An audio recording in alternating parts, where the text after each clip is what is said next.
اگر آپ فٹ بال کے شوقین ہیں اور اس سے متعلق خبروں پر نظر رکھتے ہیں تو آپ کو یقیناً پتہ ہوگا کہ مغربی ممالک قطر میں ہونے والے ورلڈ کپ سے کچھ زیادہ خوش نہیں ہیں۔ بہت سی اور وجوہات کے ساتھ ساتھ ایک بڑی وجہ قطر میں شراب کی سرعام خرید و فروخت پر پابندی ہے۔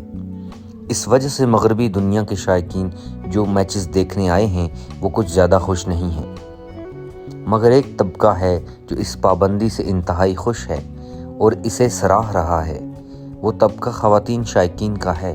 خواتین شراب پر پابندی کے اقدام سے بہت خوش ہیں اور ان کے مطابق شراب پر پابندی لگا کر قطر نے خواتین کو محفوظ ہونے کا وہ احساس دلایا ہے جو ان کے مغربی ممالک کبھی نہ دلا سکے۔ میچ کے بعد شہر میں ہنگامے اور طوفان بدتمیزی کا برپا ہونا یورپ اور دوسرے مغربی ممالک میں ایک عام سی بات ہے۔ خواتین کے مطابق اس کی بڑی وجہ میچ کے دوران شراب نوشی ہے۔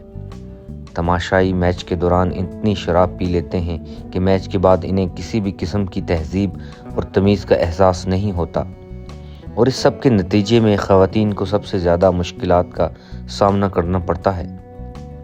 گلیوں اور بازاروں میں خواتین پر آوازیں کسی جاتی ہیں اور انہیں چھیڑا جاتا ہے۔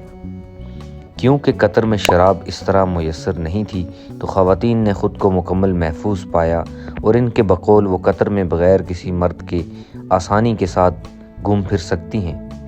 خاص طور پر میچ کے اختتام کے بعد خواتین شائقین نے مختلف انٹرویوز میں یہ بتایا کہ کاش ان کے مغربی ممالک بھی اس طرح کا کوئی اقدام کریں جس سے وہ میچ کے بعد خود کو محفوظ محسوس کر سکیں اور بغیر کسی پریشانی کے اپنے گھروں کو واپس جا سکیں۔